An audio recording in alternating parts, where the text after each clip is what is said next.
Nobody teaches you how to learn without structure. At university and college, everything was laid out for you: syllabus, deadlines, exams. But now that you're working and now you want to upskill, learn new things for your career, get better at your job, learn things for life, and you're trying to read articles, watch videos, but without a structure, everything just feels scattered. You're putting in effort, but nothing's really clicking and nothing's really building on itself. And you can tell that you don't really know what's going on and you don't know if you're actually getting better. I'm a learning coach. I've trained thousands of students and professionals worldwide on learning how to learn. And in this video, we go through a real coaching call with Nickolas, who is a business analyst based in the US, where we break down how to approach unstructured learning, learning for your career, and learning for life as well. If this sounds like you, sounds like someone that you're trying to learn, but it just feels unstructured, I do believe that this conversation will change how you're thinking about it. And yeah, let's get into it. Full session, nothing cut. First time. Sweet, sweet, cool. No worries. But I know we had a bit of a back and forth, and I'm just going to share my screen. You'll see that I've got your 10 questions up here. I was just spending a bit of time reading it. There were some trends that I saw as well. I think this is a good starting point, in my opinion, in terms of like the questions that you want to chip away at. But even before we jump into that, I'm happy for you to kind of just set the scene or talk about, kind of set the scene for what you want to talk about for the next hour or so. Sure. Let's see, what's a good way to kind of summarize this? I would say that, in school, you have structure. You got exams, you got a curriculum. So, and essentially, the path is paved out for you. They're just telling you where to step and what you need to do. But when it comes to learning outside of school, it's the exact opposite. It's essentially there is no specific path. Everybody's unique, and there's no real scope. And even if you can create some scope, a lot of the goals that at least I have, they're very kind of open-ended and long-term. So I tend to have difficulty trying to come up with something concrete. It usually feels a little bit artificial, where once I start going through it, it works initially, but it kind of phases out because it's not actually quite like I don't even know if it's what I needed in the moment. I don't know if that makes sense. And the way I learn as well, like what I'm trying to reach at the end of the day is, just to gain some wisdom, be able to try and I know this might sound a little deep, but kind of minimize unnecessary suffering. Like I want to just avoid making bad decisions in life. I want to have some peace and very valid. Sure. Yeah. So when I'm learning, a lot of it is also kind of philosophical in a way. Like you have to, you're not necessarily reading textbooks, which I do that as well. Yeah. But a lot of it tends to be more like reading people's thoughts and reading books. So if I had to summarize to you my learning process, I would say it's finding obviously a book that I want to learn from like a specific author. I tend to read authors more than books necessarily. I think about it that way. And I essentially just have a chat with the LLM as I'm going through it. If I have some curiosity, I'm like, does this make sense? Like I'm learning about this. How does this apply? Or, is this fair to say? Does it connect to my life this way? Like, can I use it this way? And essentially just a lot of back and forth and kind of just figuring out my own curiosity. And then kind of when I'm done with consuming new information, and I guess as I'm going through the information, sometimes I take a step back and just kind of process. But then towards the end, once I'm done, I try to kind of summarize everything I've learned in my own words.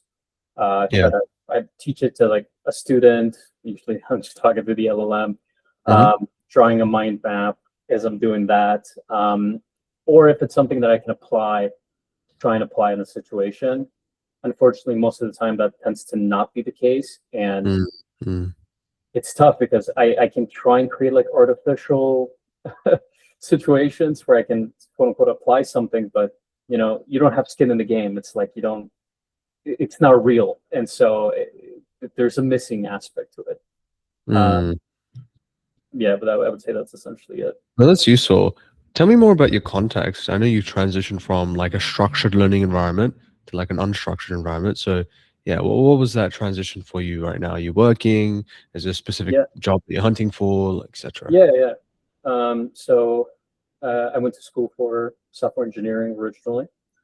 I graduated, and I like doing software stuff, but I think it's kind of boxed me in.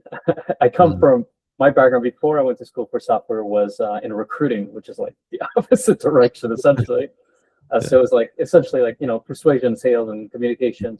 And so I yeah. come from that world, and then went to school for this. And I'm kind of I currently work as a business analyst at a Mm, company, and my director told me I'm essentially her joker. Like she can kind of put me in random situations. Like most people have very specific scope of what they're good at and what they like to do.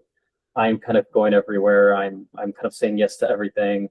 And so yeah, maybe I'm just kind of a generalist in a way. Like mm, I kind of go deep enough into things, but just to get kind of the 80/20, and then I step out and kind of go into the next one. mm, Um, yeah, yeah. that'd be a good And thing. the Yeah, no, sorry, no, thanks for that. And the learning that you're doing in this unstructured environment, how much does it tend to be related to work versus learning that you're doing for personal projects or hobbies? Yeah. Um, I guess it's almost exclusively like personal. The Okay. way I think about it is like I don't know if you're familiar with Charlie Munger, but he's like a Yes, big. Charlie Munger. Yes, yeah. I'm really big into Charlie Munger, and essentially his philosophy is like get a bunch of mental models, look at a Mm, situation, and flip the hats. I'm a psychologist. What do I see? Put a different hat on. Okay, I am an economist. What do I see? And mm, um, mm. I think that's kind of my approach. So I'm gonna go everywhere.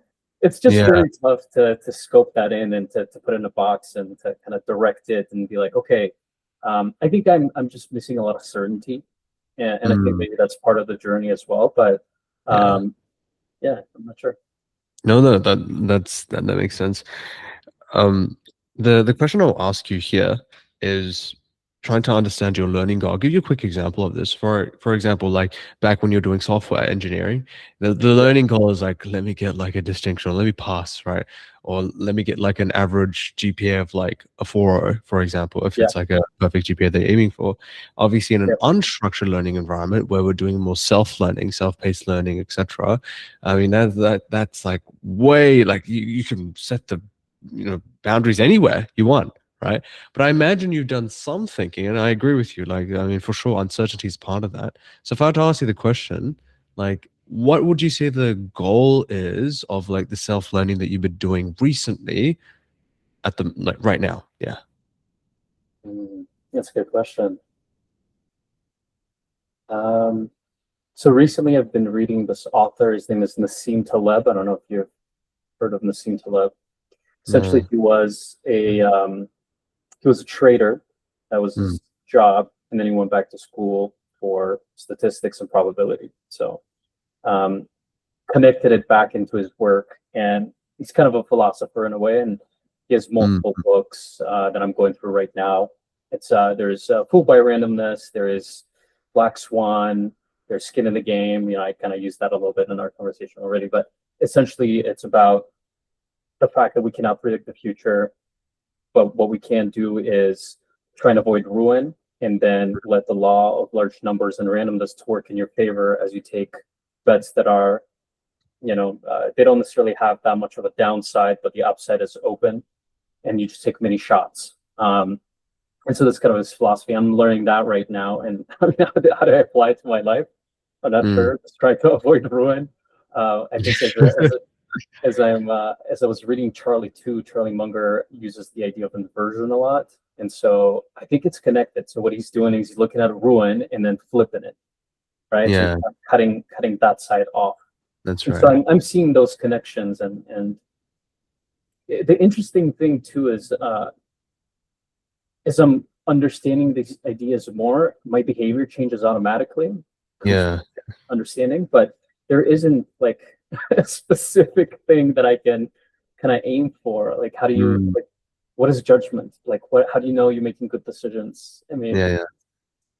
yeah, it's tough. Interesting. Okay. Now this is really good. So I feel like that kind of goes into the questions you've got here. So what I'll do is I'll annotate some of the questions you've got here, and I'll kind of link them back to what you've just mentioned, just because I feel like that's going to be a useful way to approach it. Now, the first question you've got here is like, how do you transition from learning with external structure to building your own structure from scratch?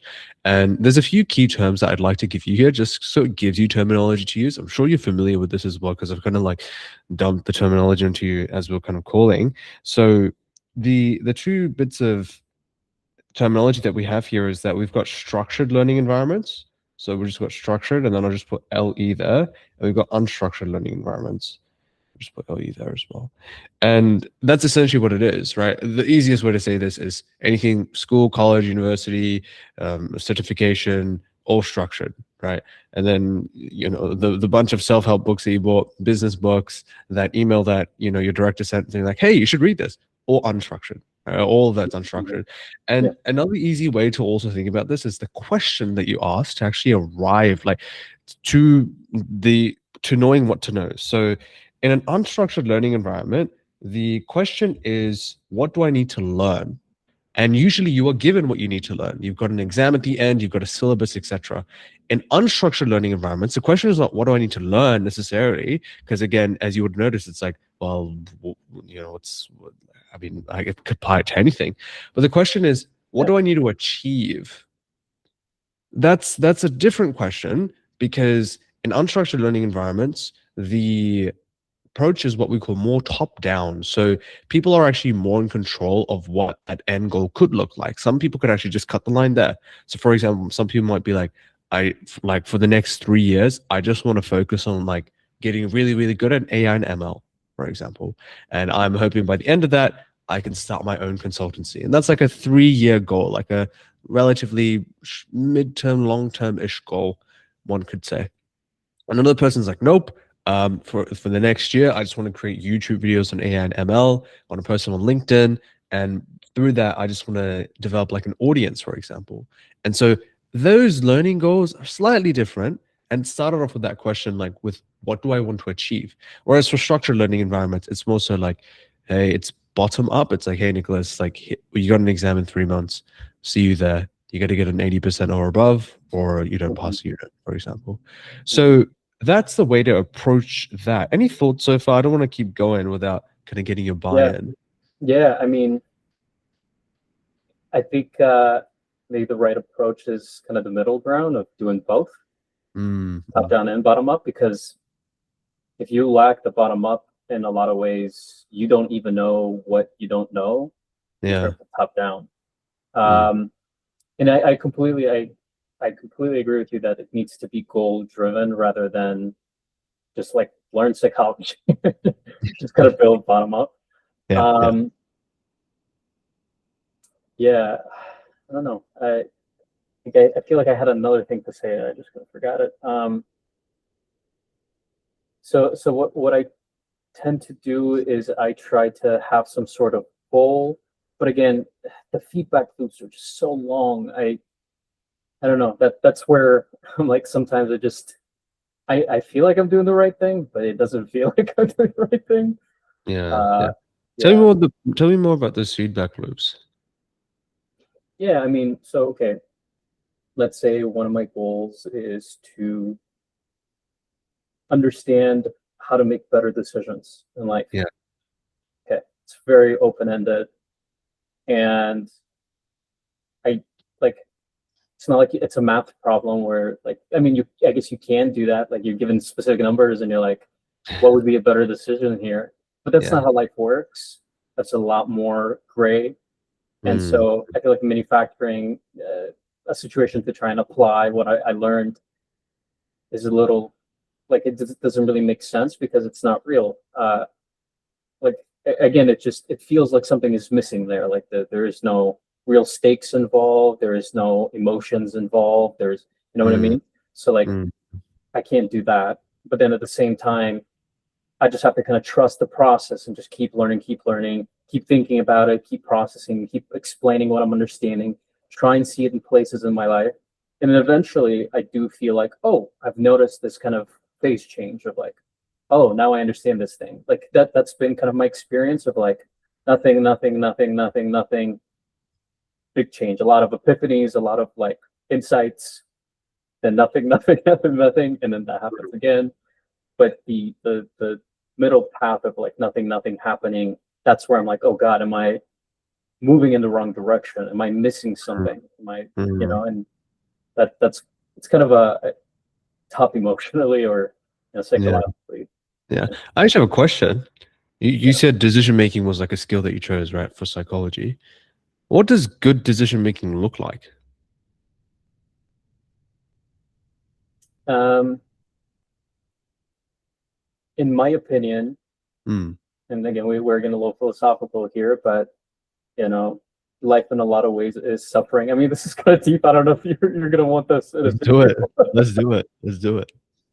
Um, life is suffering in a lot of ways, but Mm. doesn't mean that you have to do all the suffering. You can minimize it, and Yeah. you can enjoy the process more. So it's about avoiding ignorance and doing stupid things that you have to pay for, while on the other side, um, making decisions that are, they might have some risk, but some reward as well. But Yeah. not risk where you're, if it's so risky that you can mess your life up in a way, right? It's like open ended. You can keep taking those shots on goal, and keep seeing the results of it, and then adjusting what you understood. So increasing your judgment, which increases your probability to take better shots. And Mm. if you do it across long enough time period, right, like your life, eventually, like hopefully you get what you deserve, like Yeah. in terms of good decisions. So Okay. Okay. So this is really good. Now, I've got some insight into this that I'm happy to provide. I feel like it'll be useful for me to break it down like this. So what we've done essentially is we've got a target skill. That target skill is decision making. Let's just put that there. And something that you might have noticed is that your feedback loops are quite long.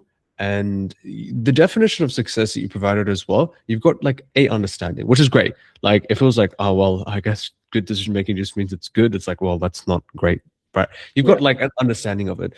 What helps here is not to think about it from the angle of increasing the feedback loops necessarily. So I know a lot of very common perspective that people take is like, well, I just need to increase the feedback loops, but that's just very arbitrary because it's like, what's that behavior? What does it actually look like? So what I want to do is I want to talk about an approach that could be quite useful here, which is using that unconscious competence, the conscious competence pyramid. And you're familiar with this. We've got Yeah. unconscious incompetence, conscious incompetence, conscious competence, and unconscious competence. Those are the four stages.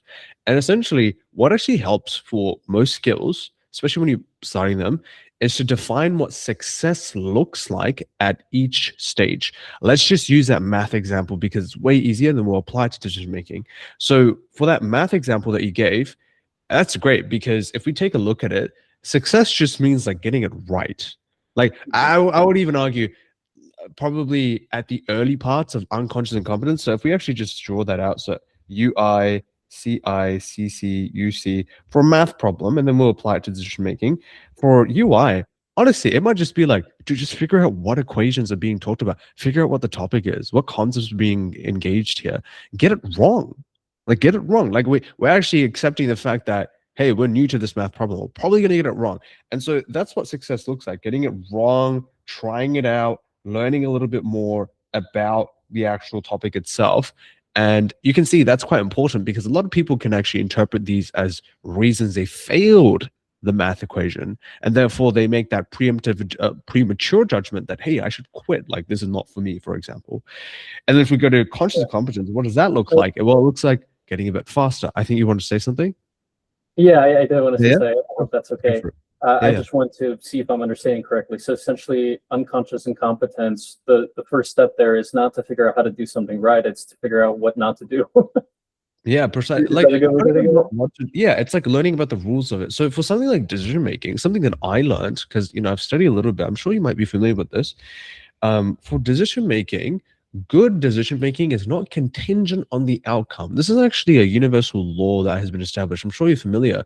So, for example, if you have access to relevant information and you did the due diligence of really processing that information very well. You're using like, industry standard thinking, you're using your higher order thinking, you're really mapping it out, and you make a decision and it leads into a bad outcome. That does not necessarily mean that that decision was bad itself. In fact, based on that information, it would have been good. So like that's something that I needed to like really marry myself to. It's like, dude, really? Like, is it? And then the other way, Yeah, the other probabilistic thing is thinking. true. Yeah. If you have access to information and you had like a bad decision making process and it was a good outcome, that's still a bad decision making process, right? Like it doesn't matter how lucky. I mean, you just got lucky, right? Like who cares? But like, and you could, if you tout yourself too much, then you'll just like inevitably make a bad decision, right? Yeah. So for me, like I would say that's what success looks like at unconscious incompetence, and then potentially doing like an analysis on my life, on decisions that I made, that kind of followed suit, right? Were there any decision making processes where I felt like I did my due diligence, but then it was a bad outcome? Were there any that I didn't do my due diligence and it was a good outcome? I just got lucky. So that's what unconscious incompetence might look like, learning more about decision making itself and that nature of decision making. Okay, I see. So it's more of figuring out what exists, so you're not in the dark about what Yeah. unknowns there are. Okay. Yeah. So that's what it might look like. And then again, we would apply that to these parts here. So for conscious incompetence, it might be like, well, how about we sit down and we figure out like a framework to try using for decisions that we make when it comes to our habits on a daily basis.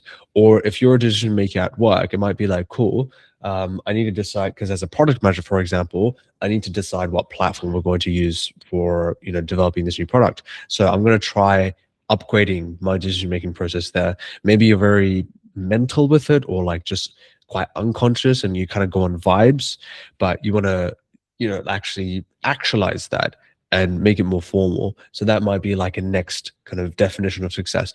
And so what we've done here is we've just given ourselves multiple opportunities to just define what success looks like across the board, and we can then just take a look and see if we achieve them or we didn't achieve them. And maybe sometimes it's like, okay, wait, that's not even a valid reason of success. Maybe I was wrong in my understanding of what success looked like. And that's okay. That's data as well, because you can change that. And so now instead of it being quite arbitrary, it's like, cool, like we're actually finding more micro opportunities to celebrate wins or successes along the way. This tends to be quite useful for most people who want to kind of actualize and identify the parts of their skills. But yeah, any thoughts on how we've approached this so far? Is it starting to click? Any confusion? Yeah. I mean, I'm trying to wrap my head around this this chunk that you just explained with the conscious incompetence. I think maybe that's where my issue is. Like I'm very intuition based person. I kind of lean on my initial feelings about it doesn't make sense, like intuitively. And I tend to have trouble with, which is kind of weird because programming is essentially the opposite way. You have to be very structured, but I can't really do that with life. I'm having trouble here. Yeah. And that's part of that challenge, right? It's about like finding areas of your life where you might actually exercise it. So I mean, I had a student who, obviously the classic book, How to Win Friends and Influence People, like a very classic book, right? And essentially what he wanted to do was he wanted to actually apply that like within a family setting. And so he really atomicized that to just family. And what he did was, okay, cool. Is there a way that I can start applying this to family? Is there a way that I can like have more kind of just tame conversations? Can I start to be more genuinely interested in my family? And small experiments that he made was like, for example, asking his parents about his childhood, asking his siblings around how their days went, or what are their future ambitions, their careers, and these small things that they never really did before, and they applied it in that family setting. And they only did it with family. Like, they didn't care about like friends and work yet. They just wanted to do that. So like that scope of defining, where you want to kind of go through things, I find it's actually more useful to just define a scope and be uncertain and just YOLO it, instead of like being very meticulous and trying to measure what's the perfect scope. Like how do I decide where to cut it off, and how do I decide Yeah, I feel like you might have been, related to this. It's like spend more time setting the scope as opposed to actually doing the thing. Yeah. Yes, for sure. Okay, so you're saying what I need to do more of is kind of more metacognition. I should be asking myself more, where do I want to apply this in my life, or how do I want to scope this, and so that I can just like practice it there. Yeah. Um, yeah, okay, that makes sense. Yeah, sometimes it's just really tough to do depending on the topic. Yeah. Like you're not, Yeah. like if you learn about persuasion, you're just like, It's I'm gonna like, okay. persuade my dad to just buy Yeah. it. Yeah. Cool. I'm gonna use So, this influence strategy on my. I'm gonna like, yeah, if right, you right. if But you a okay, few fair books, enough, right? Yeah. for sure. I So mean, this makes yeah. sense. Yeah, I think like a really practical way of thinking about it is if you were to take a look at your calendar, and you could actually just take a look at your schedule. It's like, where are there opportunities for me to like apply this skill, for example? So if we just take another example, language learning. I know a lot of people want to learn languages. Like something that's very common for me to do is I sit down with a lot of the students, a lot of the learners or professionals who are trying to learn language. We go to their schedule and I'm like, can you just show me times where you'd rather just scroll on Instagram or Facebook? And it's like, yeah, sure. Like, they'd be on the Uber or they'd be on the bus or like etc. And I'm like, yeah, I just want you to try doing Anki during that time. Or like I want you to try doing, speaking to ChatGPT in a different language in that time. And that way we've identified like pockets of time for them to start applying the actual strategy. That's more additive. You're adding something to do on your schedule. But you might find that there's actually a natural opportunity in your schedule to integrate influence. If you're already doing like sales calls, for example, it's like you can Right, right. actually experiment with that. Or, if you've got like a call with like a sales manager, you might ask them about, hey, I just read this thing on influence. Like, what do you think? Is it something that we're already doing? Am I just a Yeah. fool and I have missed out on this my whole life? Like, whatever it is, right? Like, that you want to uh, just, yeah. so something to add here. This is Yes. so interesting. At least to me. What I'm realizing too is like I'm very frugal with my time. I try Mm, to like make sure I have as much time that for myself as yeah. possible. Yeah. Yeah. So that's kind of creating some of that issue here of like, well, I don't like, maybe I can, but then I need to kind of artificially create it. Like most of the time, I'm like, I have my responsibilities, I get them done, I do a good job with those, but then I free up my time to just read, to just learn whatever's on my mind, whatever I'm curious about. Um, but yeah, I mean, I guess again, what you're saying is think more about how, like, whatever it is that you're learning, where can you use this in your life and do more of that, Yeah. essentially. Yeah, yeah. And like a key principle there is like you want to make that decision faster and that integration like a lot quicker. And hey, maybe through that process you realize maybe I do not need to read another book on habit change. Right? I've already read seven. Like I was like, That wait, is wait, definitely a problem for me, for wait, no, sure. no. Well, like, you know what? Maybe it's time for me to stop watching those workout videos. I need to actually schedule in more time to go to the gym, for example. I've Yes, experienced that yes. tons, right? You know, So, yeah. I was gonna say too, it's so annoying because I feel like I'm like a super optimizer. I'm like the 80/20, but a fractal. Like it's only Mhm. 80/20. Yeah, yeah, yeah. And maybe that's, coming to bite me in the butt a little bit. So Yes, yeah, yeah. No, I think that's good. I think the way that you're thinking about that is relevant. It's just about making that time. Let's go into the next one because I feel like it does relate. So that's number three. By the way, if you want to jump ship to any other questions, you've got questions you want to go through, let me know. I'm just kind of using this structure because again, I feel like yeah, and, it's and by the way too, like I hope it's okay that I'm kind of interjecting a little bit here and there. Like I don't sure, know 100%, if more hundred directed. Okay. percent, 100%. I'd rather that be the case. Let's go. So, how do you know when you've learned something well enough to move on versus going deeper? Tell me more about an experience that you might have had recently where this question just naturally stummed up. Man, I kind of feel kind of like all the time. Like I'll give you this analogy. I feel like I'm picking up water with my hands and I'm trying to keep it in my hands, but it like falls through and I have to Mm, do it again. I want like a cup. I don't yeah, know if that yeah. makes sense. To give you a Mm, specific scenario here. So, I mean, I think the problem here as well is that learning is recursive too, right? It's like mm, you can read the mm. same thing, but if you read it again a week later, it's like new insights. I don't know. It's just maybe this is just a fear that I have. it's kind of irrational in a way, maybe. I don't know. Yeah, yeah. For sure. Like I do see that like a mechanism, like a response to uncertainty or discomfort is actually just like committing to more learning. That's a very, very common mechanism. Yeah. Hmm. Okay. Um, Let me see if I can give you something more here. So, how do Mm. you know when you've learned something well enough to move on versus going deeper? I guess my litmus test right now is like, can I just like accomplish what I wanted to accomplish with it? If it's so, some of the things that I'm learning, like they're obviously more technical with like programming, and so I Mm. have some project in mind, and like the way I go through them is like I do it until I get stuck. When I get Yeah. stuck, that tells me what to do, what to learn. I go learn it. Can I use it enough to move on? If yes, then I move on. But Yeah. sometimes, there you can go into rabbit holes, but I tend to like not know exactly if I should or should not. I guess Mm. again, it's maybe there isn't a good answer here, but No, no. Like one of the big ones is like, as we talked about, what does it mean to move on? Right? It's like we're studying all this. That goes back to the question of like, what do we want to achieve? Because again, that dictates the answer to the question, when do we move on? If you don't know when to move on, it's like, well, we're never going to move on because it's just like it's all the way. I think yeah. like something that has helped is again, it's just about like trying to think about that scope, trying to think about where we would apply it. One thing that has helped me as well, like a mental model, is like moving on before I even think we need to move on.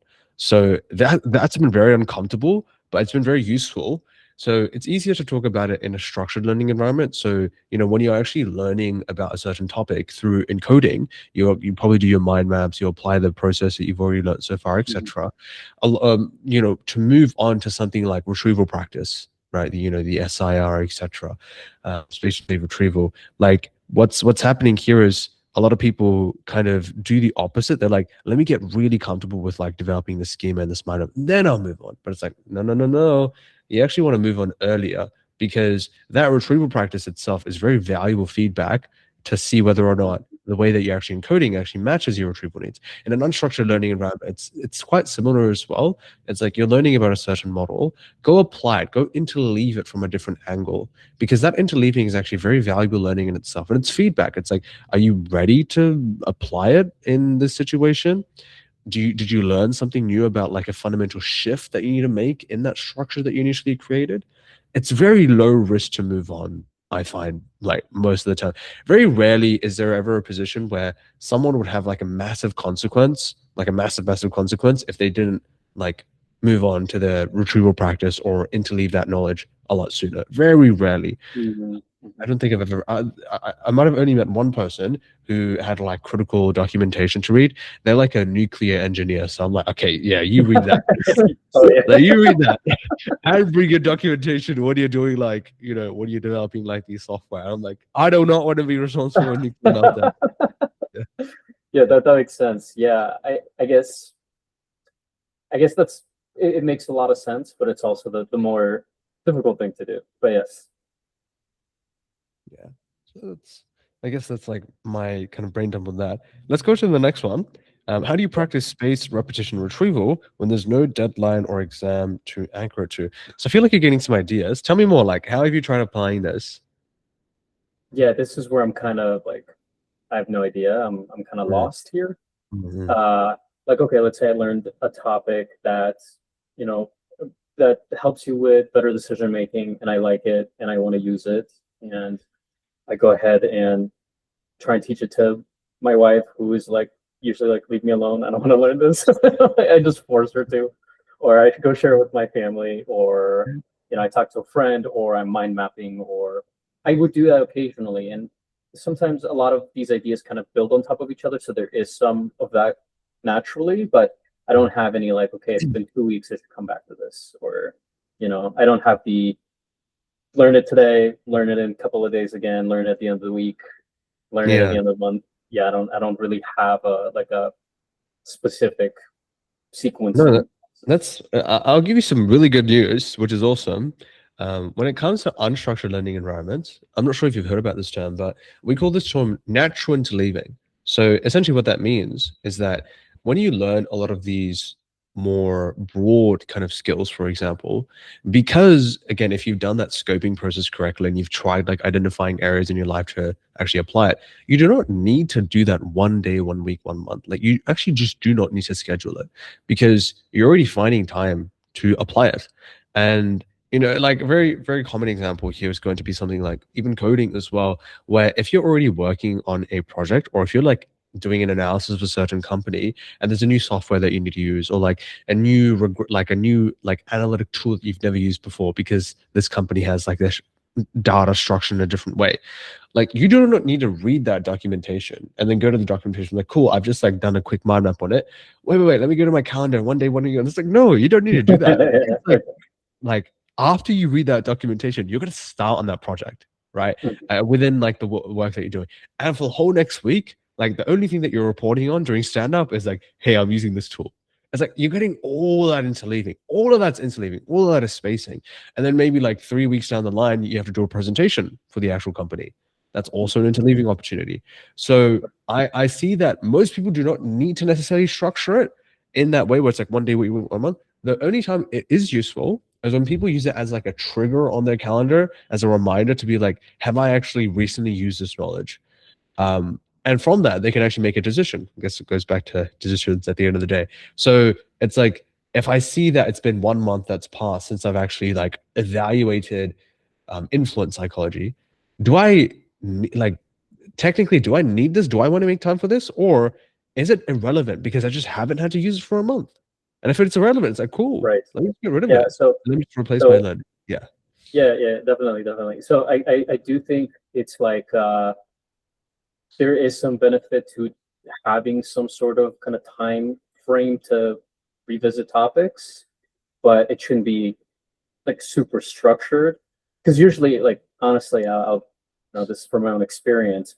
I've Mm. always had a tough time with spacing, like space repetition, and like kind of having Yeah. that on my schedule. It usually just feels like a turd on my schedule. I'm like, "Ugh, I have to do this. I don't want to. I don't feel like that, and I'm probably Yeah. just. I know myself. I'm just not gonna do that. So, Yeah. Yeah. so you're saying maybe doing like as I'm learning about something, and it being more of a topic that I'm kind of sitting with and not just kind of going everywhere. Maybe setting like a 30-day reminder to come back to it in case Yeah. I stopped using it is a good idea. Yeah, exactly. Just to screen like all the content that you've learned. And Yeah. even from that perspective, like if you're finding that these sessions are coming and it's like, I'm just naturally going to deprioritize them, that could be fine. The only situation I can see where you would have to prioritize something like spaced practice is no one for language learning, for sure. That would have to exist. Unless like you're in an environment where you get a lot of like natural language interleaving, it's like then you don't. But then number two, when you want to develop like meaningful declarative knowledge that you don't get the chance to naturally interleave. So an example here, let's say you want to eventually study like history, especially like the Middle Ages, for example. Unless you're getting natural interleaving through the Middle Ages, I don't know if you're speaking to a colleague about you've got a YouTube channel on it, right? Yeah. In that situation, you would have to do spacing because you don't have enough opportunities in your natural schedule to talk about the Middle Ages. Mhm. So that's something that you would need spacing for, Mhm. Mhm. because again, you just don't have any other opportunities. Yeah. So you're saying evaluate whatever it is that you're learning. Do you have natural interleaving moments in your life for it? And if not, do create some sort of scaffolding to help you go back to it again. Yeah. But not at like crazy often frequency, but like natural one where like you should come back to it like again once a month, let's say, and really Yeah. try and pull everything you know about it again and see where you need to go into it again. Yeah, 100%. I'll add something Yeah. quick onto that. Some people I've worked with, they have like a really simple spacing schedule. They just do it once a week, always. They don't even bother with a 1 day, 1 week, a month. They're just like, I know on a Sunday morning, the kids and I, we go to the library, right? Dad's taking care of the kids. I got like 3 hours and I just want to learn about Greek mythology. Or I just want to learn about like astrophotography, right? Yeah. And they've always got that time protected on that Sunday. And so for them, it's just like, cool. Next week, I'm just going to review what I learned, and I'm just going to start some new stuff. And they didn't even bother about midweek, 30-day, whatever. It's just they just keep that, and it's Yeah. really easy. It just reduces decision fatigue. For sure, for sure. I guess one thing I wanted to add here is that people tend to treat life like it's we have all these subjects, like they're Mm, great. Life is continuous, like everything connects. Everything is this, right? And I tend to, again, like it's kind of weird, but I tend to kind of reach in whatever direction that, like, let's say I'm learning something about psychology. I'm like, mm, oh, this is really interesting, but it's related to evolution. So like I go into biology, and then yeah. from there I jump into economics a little bit, and I'm like, oh, okay, Okay. like I see how these things connect, and so I'm kind of all over the place. Would it be a good idea, like if I do this interleaving and spacing, to just remember like I'm gonna do it for the like last week of new information that I've learned, like not like a topic, not like a history or like, is that a fair way to go on about it? That's a fair way of going about it because you're starting to dive into like a way of recall that we call reconstruction necessarily. So what's happening is that you're not recalling so recall. Okay, there's three levels. There's recognition. You want to avoid this, which is like, oh, that's my handwriting. Oh yeah, I Yeah, I don't remember want to be that the now. oh yeah guy. Yeah. You've heard about that. Recognition-based recall is like the Sure. worst, right? It's like you don't want to Yes. do that. And then you've got true recall, which is like you don't use any cues and you recall as much as you can. You got cued recall, which is kind of similar to recognition. It's like, well, you had to get cued to actually recall everything. And then you got reconstruction, which is like, cool, I've learned something. Let me actually start applying it in a different way. So it could be that case where it's like in this last week, do I just want to brain dump everything I've generally learned and just like spend time just connecting everything? Or do I want to scope it? And do I just want to be specific on that one part? So that's a decision that you can, again, this always goes back to decisions. Yeah. Um, Yeah, yeah. I mean, decisions are very meta, right? I guess one question that I have for you right now, as we're talking about this, to me, mind maps are kind of throwaway usually. mm, Do you ever use them as reference? Like, what do you do with the mind maps once you've created a mind map?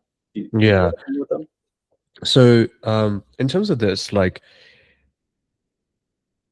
it's interesting because mind maps can have multiple applications. Obviously, what you've learned like through a lot of the training that you would have done in the past in the program, etc., like a lot of that mind mapping is for the acquisition of knowledge and being able to retain that map.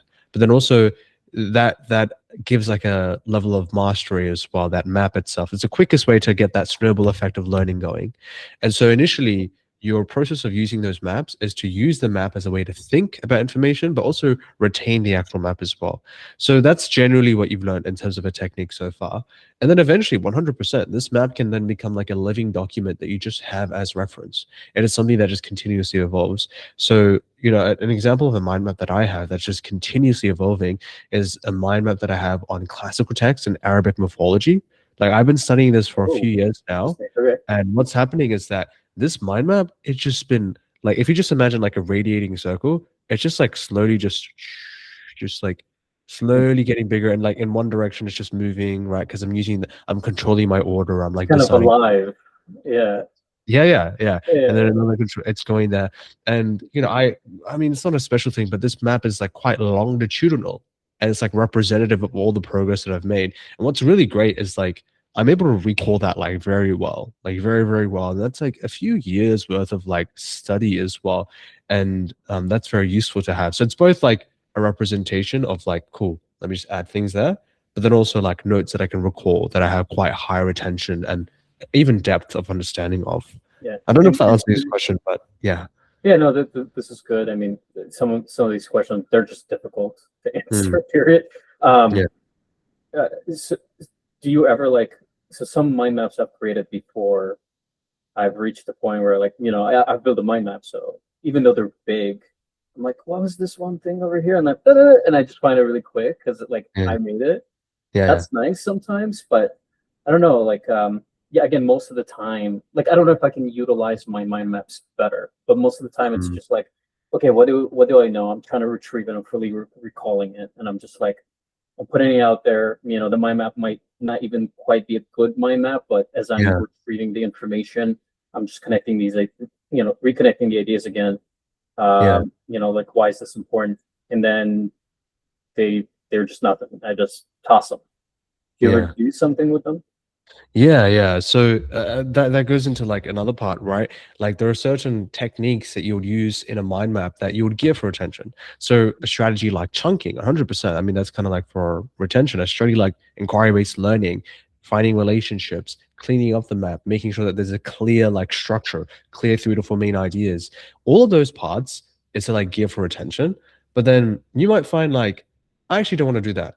I just want to have this map. I just want to make it chaotic. Or I want to have this map which is more informational, or I don't even need to use this map anymore. And like there could be so many different permutations that exist. My personal philosophy, this is just my philosophy, is that if I commit to any learning, it means that it was meaningful enough for me to like spend time on, and therefore I would like to retain it, or I would like to have a reference to it. Because the worst case scenario is like I read this book and then I spend like 3 hours on it, and I've got no notes, I've got no reference, I've got no meaningful mastery or depth, and then like a week passes and it's like, dude, I remember nothing. At that point, I personally believe it's like you shouldn't have spent those 3 hours.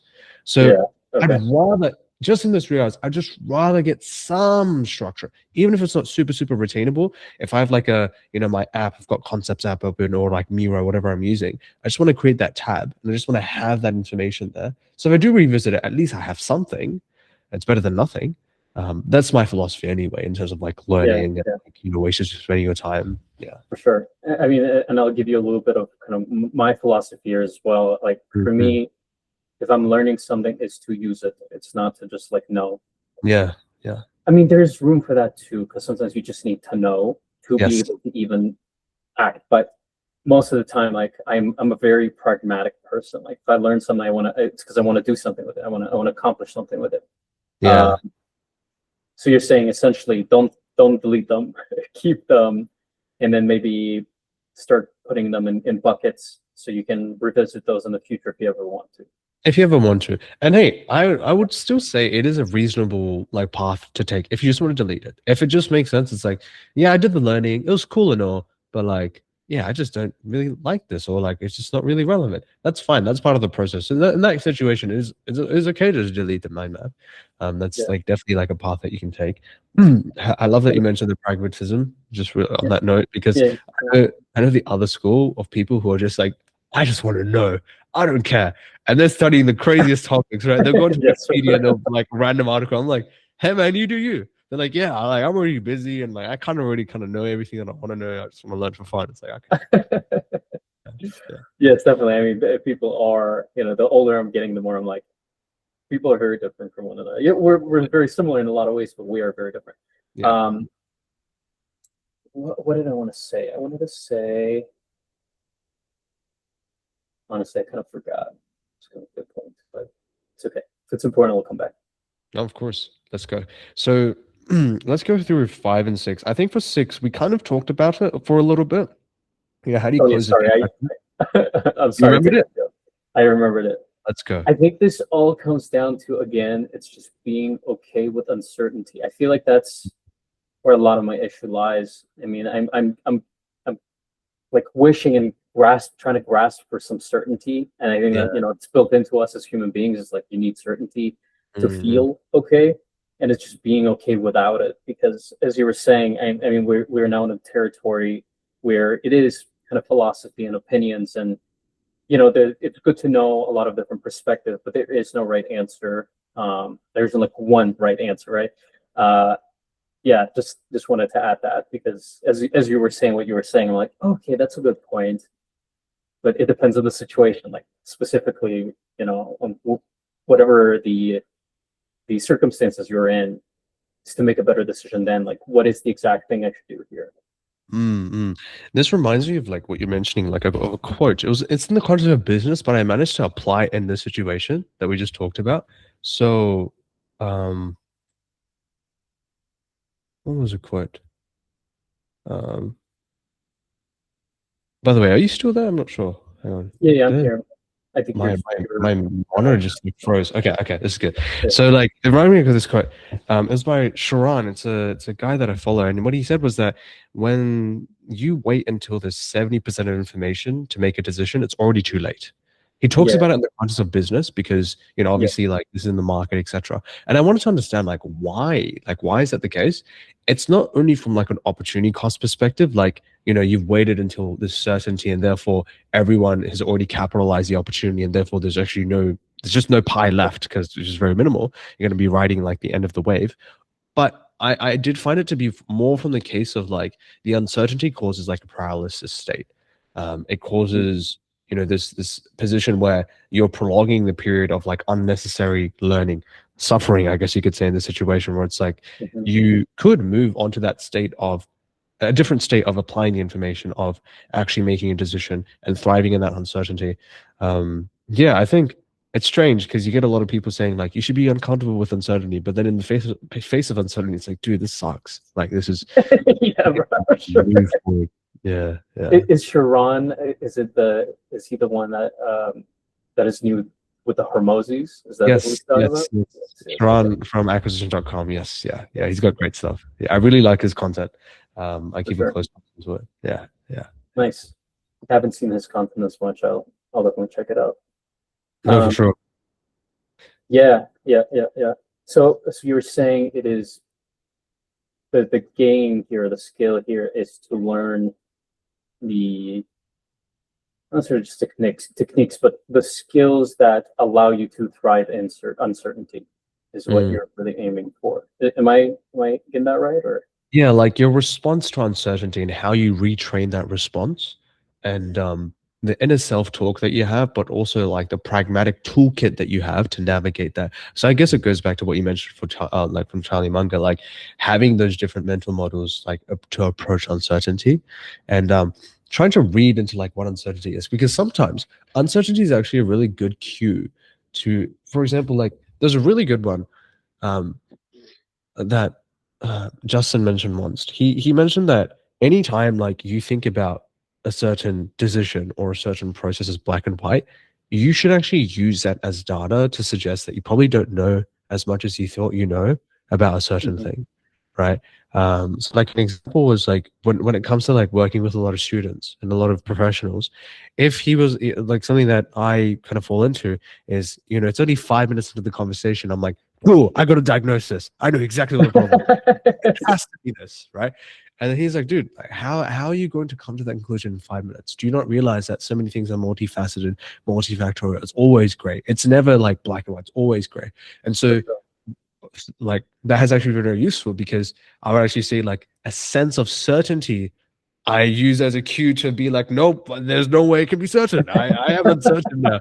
So it's like, wow, this is Oh, kind of going to nice. wrap Okay. up, right? Yeah, yeah. I Yeah. mean, I think isn't this really tied to like the black and white thinking bias humans have, right? Yes. It's Yeah. Yeah. yeah, yeah, Yeah. for sure. He had a Okay. video on like mental models. You might have watched it. I'm not sure if you have. Um, did you watch this video? A video about mental models. Yeah, he had Or, six or, mental models that he talked about. Yeah. oh, is he kind of a smaller YouTuber? Like Oh good, no, this is good. this is Dr. Oh, Justin. oh, you're talking about Justin. Yeah, Oh, yeah. no, I don't think so. I think it's a good video especially if you're wanting like mental models. I'll definitely like send that Yeah, over through a link. I'll just give you an email afterwards. And yeah, we call it gray thinking. It's quite cool. So instead of black and white, great. it's just Yeah. you're wanting to integrate in that gray thinking.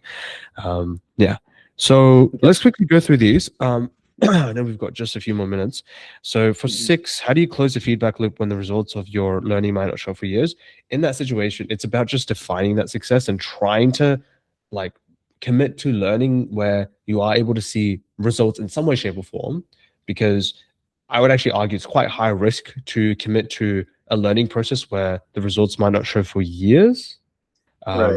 You just want to, and this is different from being patient with long-term results.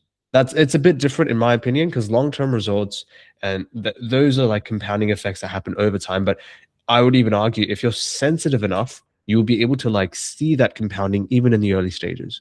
So it's Yeah. about that So sensitivity increase. yeah, this is a great point you're making.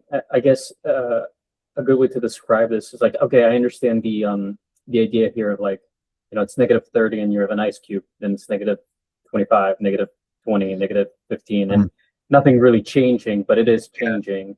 yeah, I yeah. don't have a good thermometer. Like I'm Mm, really liking the thermometer here. yeah. So for me, it's a lot like kind of YOLO, which I wish I didn't have. So. Yeah, it's it always goes back to YOLO, right? I mean, it is. I love that analogy, like that thermometer analogy. It is about like, cool. How can I have a thermometer that doesn't go in increments of like 50, but like increments of one, right? Although not one, like slowly getting to like 50 and then 25 and then 10, 5, for example, right? And there's obviously like an inability to always be too sensitive. So I guess that's kind of answering that question there. Let's It's quickly the go. noise for, you know, Yeah. situation. Yeah, Yeah. yeah, yeah. Yeah. Let's quickly go to these ones. How do you know when to? I know there's this one here that I'll get to. Like, what does good self-regulated learning look like? I'll just go through rapid fire the rest. How do you know? How do you build a reflection practice that works for open-ended goals rather than specific outcomes? We'll get to that. How do you know when your learning system needs to be adjusted versus when you need to trust the process? I would say it's going to be related to like that. How do you know when you're ready to move on? Just defining success, understanding what success looks like, and like slowly working on that process of learning your learning system, seeing if your learning system, like identifying what a successful learning system even looks like, right? Like that's going to be something there as well. I'll quickly go through these ones. 9, what's the biggest mistake people make when transitioning from school to self-directed? Oh, that's a good question. And 10, how do you transition from permanent to declarative to procedural learning? So there's a few. Was there any that you wanted to prioritize? Was there any like in the Yeah. next few minutes, like let's just talk about? We are kind of close to Yeah, the time kind of here. close to time. Yeah. You know, I think a lot of what we've talked about is I just need a better thermometer here. I think that would be a huge kind of unlock for me. You know, how could, you know, don't give me the fish, teach me how to fish. Like, what do I need to go do to figure out how to build a better thermometer? It might be a difficult answer, but I think that would be Yeah. super helpful. First of all, like great question, like awesome question. Some of it does relate to this here. And what has helped me a lot was really just training yourself to become increasingly sensitive to progress and really just trying to understand what that looks like. So it is about doing this process of like defining success at even the microest level. So an example of this that I had was, for example, for actually going to the gym, for me, like even I got it to a point where I'm like, dude, even if I like think about fitting gym into my schedule, that's a huge win. Even if I think about it like, a tiny bit and I don't even go, I still think that's a win. I even got to a point behaviorally where I'm quite fortunate because like anytime I want to kind of go to the shops or if I'm going for prayers or like if I'm kind of like heading into the city, going to study from a library or work, my gym is always on the way. And so another thing is like, dude, even if I'm in work clothes, if I'm in a polo and jeans, who cares? Like, I'm just gonna go into the gym and like just do like a few pull-ups or like do a few like, those tiny like changes that people would be like, dude, at that point, don't even go. Or like, dude, you're not really making meaningful progress. Those tiny changes like really actually changed like my perspective and how I function and how I approach like gym, for example, for now. Because that then leads into compounding gains. Like I remember the day it was like I just did the whole workout in like a polo and jeans, and no one batted an eye. Everyone's busy on their own workout anyway. So it's like, yeah, it's a sports polo, so it's good enough, right? I think it's your brain trying to trick you, right? Like it's not that important. It's not going to make that big of a difference. Like, oh, you don't want to do this. It's the opposite way as well. Become increasingly sensitive of like detrimental, like, you know, again, people fall off habits, but the worst statement that I make, that a lot of people make, is like, oh, all of a sudden I just stopped doing it. It's like, no, dude, not all of a sudden. It happened. You just weren't sensitive enough. You weren't paying attention, and that's just facts. And we all kind of guilty of that, right? So if procrastination starts to slowly like kick in, it's like there are micro decisions and tiny things that happen that actually led to that. You just weren't aware, and so for you, it just felt like, oh, I just kind of like got sucked into it. So I see that to be a perspective, just embracing that, like becoming increasingly sensitive to these changes and just trying to predict what it might look like. Sometimes you might be delusional. And it might be, you know, like I've been delusional. It's like, I would even argue sometimes me even thinking about gym is like, dude, you're delusional. Like, do you really think you thinking about gym is going to be enough for you to go there? So sometimes that might be the case where it's like you need to check yourself. It's like you're not always going to be accurate on what it means to win, especially when you get more sensitive and you start like defining what that looks like. So you're saying more metacognition, like be more aware and keep asking this question often. Like, okay, what is a tiny little thing I could do? It doesn't have to be big, but it has to be in the right direction or avoiding the wrong thing. And Mm. just keep looking for that all the time and acting on it as much as you can. Is that Yeah. a good way to summarize?